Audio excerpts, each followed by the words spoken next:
Pick up any newspaper, watch cable news channels, surf internet news websites. It's all yesterday's news today. You need tomorrow's news today.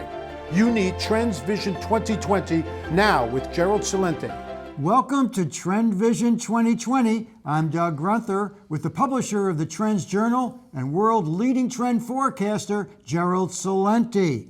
We have a surprise for you this evening. Gerald's going away out of the country for a couple of weeks, so we're putting together some special programming. On tonight's podcast, we have 9 of the questions you've sent us. We're going to get some interesting answers this evening. Gerald, let's get rolling. Okay. Question number 1. Is a 9/11 economic meltdown still possible? Yes, I called an economic 9/11 back in September of 2018. The reason being, the Federal Reserve was aggressively raising interest rates. They said they were going to raise them one more time in 2018, and they said they were going to raise them again in 2019. The expectation was for 2, 3, and maybe even 4 more times. However, and this is why nobody could predict the future, there were too many wild cards. The wild card was played on January 4th, 2019, when the Fed chair, Jerome Powell, came out and said, you know, we're going to be patient in raising interest rates. The reason I called an economic 9/11 was because I knew if interest rates go up, the economy would tank. I called an economic 9/11 the day before the S&P 500 peaked in 2018. Right after that, shortly after that, the market started collapsing because interest rates were going up. The only reason the equity markets are as high as they are the heavy doses of monetary methadone that central banks have been shooting into the financial systems since the panic of '08. As I've said many times, they didn't teach me about quantitative easing or negative or zero interest rate policy in Economics 101 or graduate school. So now they were going to cut back on the heroin, the monetary methadone. I knew the markets could not stand it. So what happened? In January, again, the Fed chair, the day they come out with a employment report showing over 300,000 jobs were created, that 2018 had the best year of wage increases in 10 years. That would have been a purpose to raise interest rates. But he bowed to Trump pressure and equity market downturns.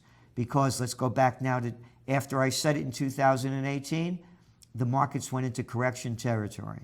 Worldwide, that means they're down over 10%. Worldwide, equity markets were down into bear territory, down more than 20% over the fear that we're going to raise interest rates. In December, we had the worst December in the Dow since the Great Depression. So, can an economic 9/11 happen? Yes, it will happen. It will happen when they run out of methadone. Just like any drug addict, it's only being propped up artificially. What's going to bring it down? Even at the rates that we have now, 2.25, 2.50 overnight Fed rate, that's historically low. Yes, they could lower them. And yes, they'll put more quantitative easing out there.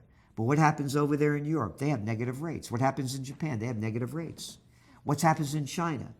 They're pumping money in there like crazy. How much more could they put in there before the yuan, their currency, collapses?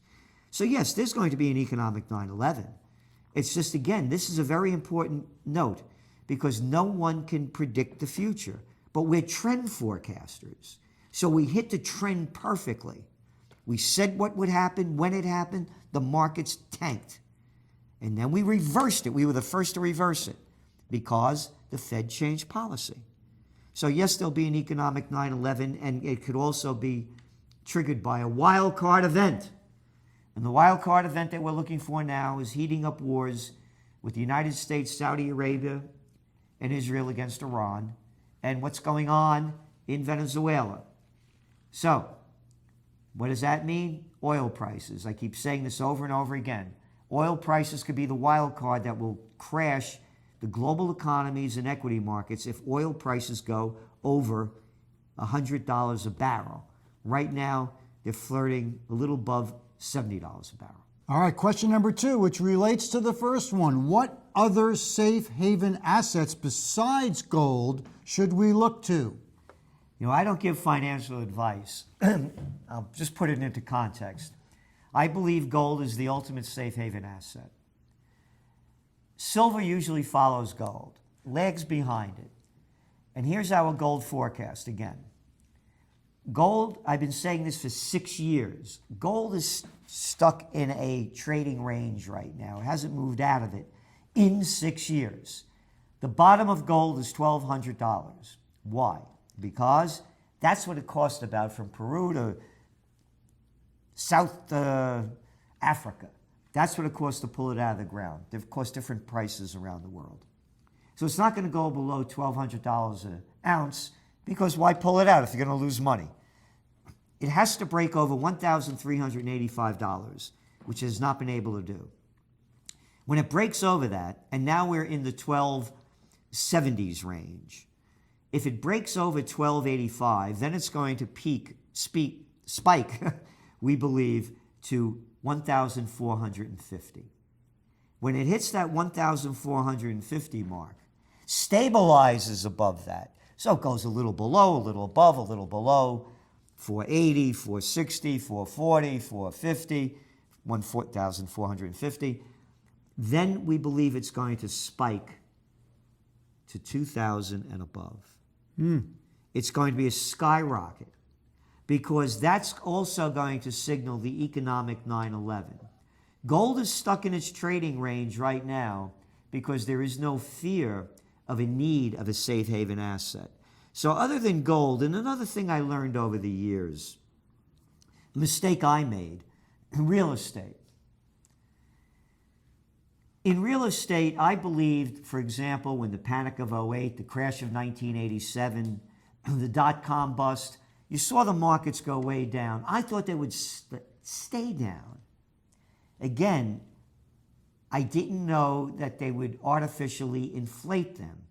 And the biggest artificial inflation that began the trend was after the 1987 stock market crash. They brought in the plunge protection team. They wouldn't let it go down anymore. Alan Greenspan started lowering interest rates dramatically. So, real estate came back up, and then it hits new highs. So I'm mentioning this because when the next crash comes, real estate prices will go down.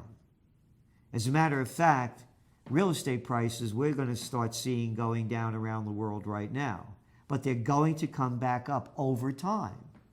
Again, it depends how long the crash lasts and what kind of phony money they could do to pump it back up. But you're already seeing dramatic slowdowns in Australia, which is one of the hottest markets, has been for a long time in the world. Back in China, the markets are down, but now they're pumping them back up, so the prices are going back up. But going back to Australia, they're down in Melbourne and Sydney, the hot markets, 10, 12%. But going back to China, the markets went down. Now they're juicing them back up again, and the prices are going up. So I say long-term, real estate is a solid investment. So gold and real estate, all right. But not at the same time. Okay. It's very important to note that, because when you buy the real estate is when things are going down and there's a feeling like it's not going to recover. That's when you invest. And you look at the real estate market in America. When the panic of '08 happened, there was no such thing as hedge funds and private equity groups buying up all these homes that went into foreclosure. That's brand new. And what did they do?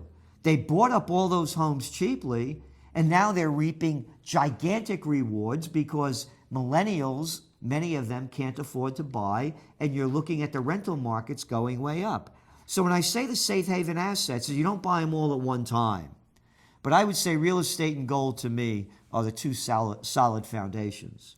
Okay, so we're talking about solidity. Here's something that's so new, it's hard to predict. And one of our listeners says, your cryptocurrency forecast missed the mark. Why? And what should we expect next? He's right, but it wasn't mine. It was Jonathan Cho's. And I call mine, and he came into us with charts. I'm not a chart guy. I don't do numbers.